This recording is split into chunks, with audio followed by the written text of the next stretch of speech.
कुलदीप पढ़ने के लिए स्कूल जा रहा था और जैसे ही अपनी साइकिल नाव में रखता है वैसे ही वहाँ पर चौहानों की लड़की आ जाती है जिसका नाम होता है शानविका। अब शानविका के बॉडीगार्ड कुलदीप की साइकिल को नाव से निकालकर फेंक देते हैं और साइकिल फेंकने की वजह से कुलदीप की साइकिल का पैडल टूट जाता है और ये सब शानविका को बिल्कुल भी अच्छा नहीं लगता है। इसीलिए शानविका अगले दिन कुलदीप को एक नई साइकिल गिफ्ट करती है और बोलती है आज से यह साइकिल तुम्हारी है। लेकिन कुलदीप साइकिल लेने से साफ मना कर देता है। इसीलिए शानविका कुलदीप को सजा देने की धमकी देती है और जबरदस्ती शानविका कुलदीप को साइकिल दे देती है। जिसके बाद घर जाते समय कुछ लड़के कुलदीप की साइकिल चलाने के लिए लेते हैं, लेकिन यह साइकिल इस लड़के को पसंद आ जाती है तो यह बोलता है कि यह साइकिल अब हमारी हो गई। इतना सुनते ही कुलदीप इस लड़के को धक्का मारकर गिरा देता है और फिर इन दोनों में यहाँ पर काफी ज्यादा लड़ाई होने लगती है। साथ ही कुलदीप को मारने के लिए काफी सारे लोग आ जाते हैं। इतने में ही शानविका यहाँ पर आ जाती है और उन लोगों को भगा देती है। जिसके अगले दिन कुलदीप एक चिट्ठी लिखता है जिसमें थैंक यू लिखा होता है और यह चिट्ठी अपने दोस्त के हाथों शानविका को भिजवाता है। फिर कुलदीप का दोस्त इस चिट्ठी को लेकर शानविका को दे देता है, लेकिन शानविका चिट्ठी को पढ़ते ही फाड़ देती है और कुलदीप के दोस्त में थप्पड़ मार देती है। फिर बोलती है अपने दोस्त को यहाँ पर भेजो। जिसके बाद शानविका यहाँ पर कुलदीप का इंतजार करने लगती है। कुछ ही देर में कुलदीप यहाँ पर आ जाता है। तभी शानविका कुलदीप से बोलती है सामने से थैंक यू बोलने में शर्म आ रही थी। उसके बाद कुलदीप भी सामने से थैंक यू बोलकर वहाँ से जाने लगता है, लेकिन शानविका उसको अपने पास बुलाती है और उससे चिपकने लगती है। जिसके बाद कुलदीप को साफ साफ समझ आ गया था कि शानविका उससे प्यार करती है, लेकिन कुलदीप ये सब बिल्कुल नहीं करना चाहता था, इसीलिए वहाँ से चला जाता है। लेकिन शानविका भी कहाँ हार मानने वाली थी, इसीलिए अगले दिन रास्ते में ही उसका इंतजार करने लगती है। तभी कुलदीप भी यहाँ पर आ जाता है। फिर शानविका उसकी साइकिल रोक लेती है और कुलदीप के दोस्त को वहाँ से भगा देती है। उसके बाद कुलदीप से शानविका बोलती है हमसे दोस्ती करोगे, लेकिन कुलदीप शानविका को साफ साफ मना कर देता है और वहाँ से चला जाता है।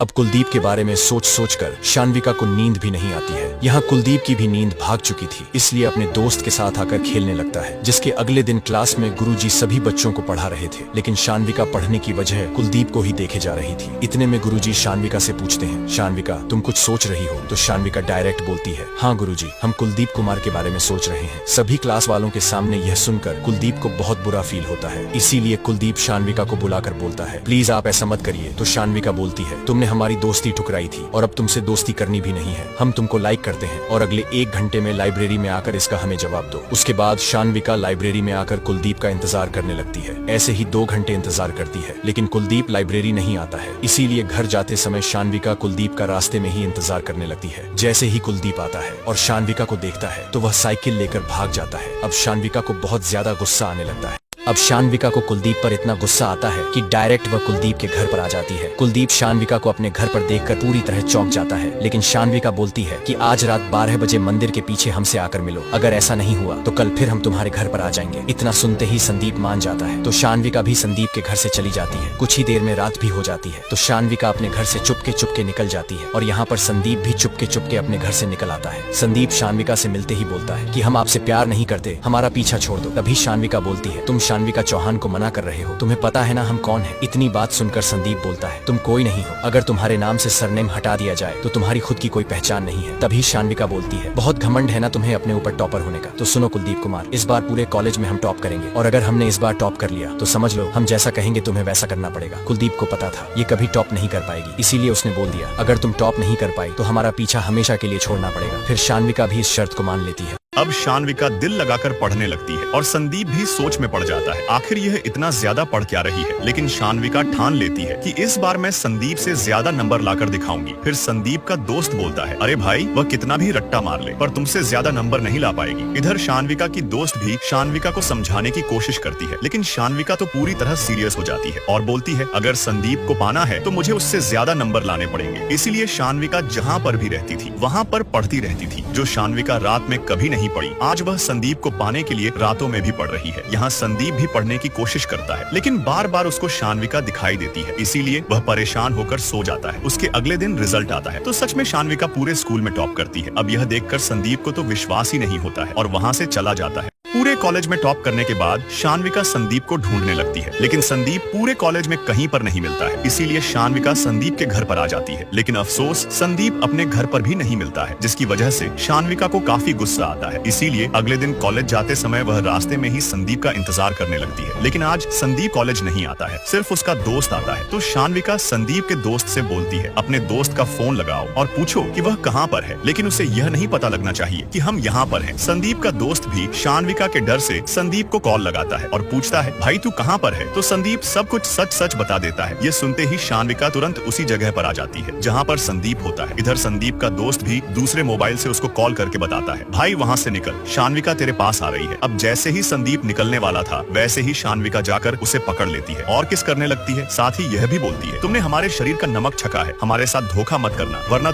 अब कुलदीप भी शानविका से बहुत प्यार करने लगा था, लेकिन एक दिन जब कुलदीप क्लास में पढ़ रहा था तभी शानविका आ जाती है और क्लास में ही अजीब हरकतें करने लगती है। लेकिन क्लासरूम में यह सब करना कुलदीप को बिल्कुल अच्छा नहीं लग रहा था, इसीलिए शानविका कुलदीप को अपनी बाइक पर बैठाकर स्कूल से काफी दूर खेतों में ले आती है, जिसके बाद यह दोनों यहीं पर काफी देर तक टाइम बिताते हैं। लेकिन कुलदीप को कहीं ना कहीं डर लग रहा था, अगर चौहानों को इस बारे में पता लग गया तो पता नहीं वह क्या करेंगे। लेकिन शानविका कुलदीप को बोल देती है, हम है ना, तुम्हें कुछ नहीं होने देंगे। उसके बाद यह दोनों बाइक पर बैठकर किसी और जगह घूमने जाने लगते हैं। लेकिन इस बार इन दोनों को क्लास के 3 लड़के देख लेते हैं। अब दूसरी जगह आने के बाद शानविका और कुलदीप भी फुल मूड में आ जाते हैं और रोमांस करने की सोचते हैं। लेकिन इतने में ही शानविका के घर से उसका भाई काफी सारे गुंडे लेकर आ जाता है। कुलदीप को जिस बात का डर था आखिर वही हुआ। अब शानविका जैसे ही अपने भाई को यहाँ पर देखती है तो कुलदीप से बोलती है कि तुम ऊपर जाओ, इनको हम देखते हैं। लेकिन जैसे ही कुलदीप ऊपर आता है वैसे ही शानविका का भाई आकर कुलदीप के सर पर पत्थर मार देता है। उसके बाद चौहान कुलदीप को पकड़कर अपने घर पर ले आते हैं और मारने लगते हैं। यहाँ कुलदीप की माँ भी काफी ज्यादा रो रही थी, लेकिन इन लोगों को कुछ फर्क नहीं पड़ता है। इधर कुलदीप के पिताजी काम कर रहे थे, लेकिन चौहान आकर इनको भी मारने लगते हैं और पकड़कर उन्हीं चौहानों के घर पर ले आते हैं जहाँ पर कुलदीप को यह लोग मार रहे थे। कुछ ही देर में घर से निकलकर शानविका के पिताजी और उसका भाई आता है। तभी कुलदीप के पिताजी रोते रोते शानविका के पिताजी के पैरों में गिर जाते हैं और बोलते हैं, एक बार अपनी बेटी को बुला लो। उसके बाद शानविका का भाई कुलदीप के पिताजी को बहुत मारता है और बोलता है, तूने हमारी बहन का नाम कैसे लिया? लेकिन शानविका के पिताजी शानविका को तुरंत बुला लेते हैं। इधर कुलदीप भी शानविका के जवाब का इंतजार कर रहा था, लेकिन शानविका आते ही बोलती है, गलती हमारी नहीं थी, यही हमारे पीछे पड़ा था।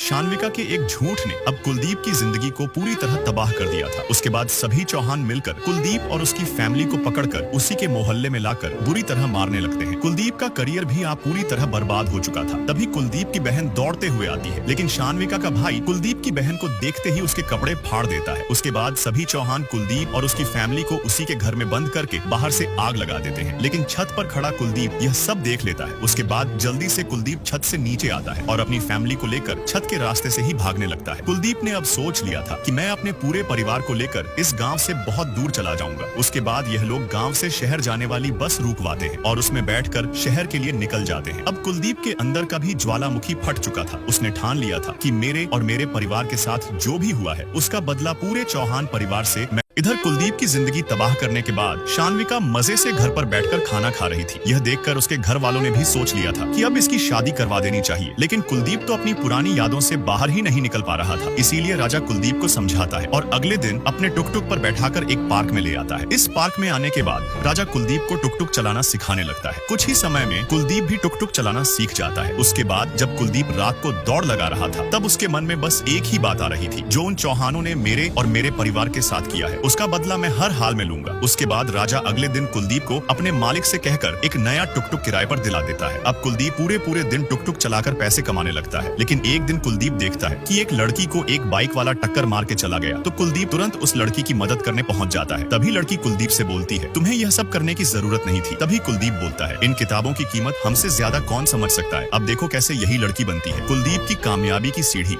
कुलदीप ने जिस लड़की की मदद की थी उसका नाम प्रेरणा होता है। कुलदीप ने यह भी देख लिया था कि प्रेरणा इस जगह पर पढ़ाई करती है। उसके बाद कुलदीप अपने घर जा रहा था, लेकिन रास्ते में उसको बहुत सारी पुलिस की गाड़ियों की सिक्योरिटी दिखाई देती है। साथ ही उसको एक बहुत बड़ा बंगला दिखाई देता है, जो कि एक आईएएस का बंगला होता है। फिर रात को कुलदीप इस आईएएस के बारे में राजा को बताता है, तो राजा बोलता है, आईएएस बहुत बड़ी हस्ती होती है, एक बार बन जाते हैं तो पूरी जिंदगी राज करते हैं। उसके बाद कुलदीप ने अपने मन में सोच लिया था कि मैं आईएएस जरूर बनूंगा। फिर अगले दिन कुलदीप प्रेरणा का उसी जगह पर इंतजार करने लगता है। कुछ ही देर में प्रेरणा दौड़ती हुई आती है और कुलदीप के टुक टुक में बैठ जाती है। तभी कुलदीप बोलता है, प्रेरणा जी मैं आपका इंतजार कर रहा था। फिर प्रेरणा बोलती है, क्यों? उसके बाद कुलदीप बोलता है, आईएएस करने के लिए कौन सी पढ़ाई करनी पड़ती है, हमने तो बस ग्रेजुएशन ही किया है। तभी प्रेरणा बोलती है, अरे आईएएस करने के लिए ग्रेजुएशन ही तो करनी पड़ती है और बाकी पढ़ाई अलग से करनी पड़ती है। अब कुलदीप की किस्मत भी उसका साथ देने लगी थी, लेकिन इस रास्ते पर कुलदीप को किन किन चुनौतियों का सामना करना पड़े। अब प्रेरणा को भी एहसास हो चुका था कि कुलदीप यूपीएससी में टॉप करना चाहता है, इसीलिए प्रेरणा कुलदीप को बोलती बोलती है, कल मैं तुम्हें अपने पापा से मिलवाऊंगी। फिर कुलदीप भी खुशी खुशी अपने घर के लिए चला जाता है। घर जाने के बाद रात को कुलदीप प्रेरणा को कॉल करके थैंक यू बोलता है। उसके अगले दिन कुलदीप उसी जगह पर अपनी मार्कशीट लेकर आ जाता है। फिर प्रेरणा कुलदीप को अपने पापा के ऑफिस में ले आती है। यहाँ आने के बाद प्रेरणा कुलदीप को अपने पापा से मिलवाती है, लेकिन कुलदीप के बारे में प्रेरणा अपने पापा को पहले ही बता चुकी थी। इसीलिए सबसे पहले प्रेरणा के पापा कुलदीप की मार्कशीट देखते हैं और बोलते हैं, अरे यार, तुमने तो बचपन से लेकर अभी तक टॉप ही किया है, तुम्हारी मार्कशीट तो बहुत अच्छी है, लेकिन तुम्हें यूपीएससी की तैयारी करने के लिए एक टेस्ट देना होगा। अगर तुम उसमें क्वालिफाई हो गए तो तुम्हारी यूपीएससी की तैयारी मैं कराऊंगा। इतना सुनकर कुलदीप बहुत ज्यादा खुश होता है और टेस्ट देने के लिए तैयार हो जाता है। फिर उसके अगले दिन कुलदीप अपनी पूरी मेहनत और दिल लगाकर टेस्ट देने लगता है। अब कुलदीप ने इस टेस्ट को करने में पूरी जी जान लगा दी थी और अंत में कुलदीप बहुत ही अच्छे नंबर से इस टेस्ट को पास कर लेता है। और अब बारी थी कुलदीप को मेंस क्लियर करने की, इसीलिए कुलदीप ने अपनी पढ़ाई दुगनी कर दी। यहाँ तक कि कुलदीप ने प्रेरणा के साथ अपनी क्लास भी ज्वाइन कर ली थी और सच्ची में कुलदीप के इस रास्ते पर प्रेरणा ने बहुत मदद की। उसके बाद कुलदीप ने अपनी पूरी मेहनत के साथ मेंस क्लियर करने का एग्जाम दिया, लेकिन अगले दिन प्रेरणा और कुलदीप जब रिजल्ट चेक करने गए तो कुलदीप ने टॉप रैंक से मेंस क्लियर कर लिया था। बट अफसोस, प्रेरणा फेल हो चुकी थी, लेकिन फिर भी प्रेरणा काफी खुश थी। इधर कुलदीप की मम्मी को पता चलता है कि कुलदीप पास हो गया तो वह भी बहुत ज्यादा खुश होती है। साथ ही राजा भी कुलदीप को बधाई देता है, लेकिन कुलदीप के पिताजी की अभी तक मानसिक स्थिति ठीक नहीं हुई थी। उसके बाद कुलदीप वॉशरूम में आकर मुंह धोने लगता है, लेकिन तभी उसके कॉलेज वाले दोस्त का फोन आता है और बोलता है, अरे भाई, शानविका की शादी हो रही है। यह बात सुनकर कुलदीप की खुशी एकदम दुख में बदल जाती है। कुलदीप शानविका की शादी की बात सुनकर अपनी मम्मी से बोलता है, एक बार मैं उस बेवफा से मिलना चाहता हूँ। इतना कहकर कुलदीप तुरंत बस में बैठकर अपने गांव के लिए निकल गया। जब कुलदीप बस में बैठा था तब उसको बस शानविका ही शानविका दिखाई दे रही थी और कुलदीप सोचता है, यार, कोई इतना मतलबी कैसे हो सकता है। और जब कुलदीप गाँव आकर देखता है तो शानविका सचमुच शादी कर रही थी। यह देखकर कुलदीप शानविका को तुरंत पकड़ लेता है और बोलता है, आखिर तूने भी मुझे धोखा दिया, अब तू खुद अपने पूरे चौहान परिवार की बर्बादी अपनी आंखों से देखेगी। इतना कहकर कुलदीप वापस अपने घर आ जाता है और रोने लगता है। फिर अगले दिन कुलदीप का उदास चेहरा देखकर प्रेरणा समझ जाती है और बोलती है, मुझे पता है तुम उसे भूल नहीं पा रहे हो, लेकिन यही समय है, तुम उसकी नफरत को अपनी ताकत बनाओ और इतना पढ़ाई करो कि आईएएस क्रैक कर लो। प्रेरणा की इन बातों से कुलदीप के दिमाग पर बहुत असर पड़ा और शानविका को भूलकर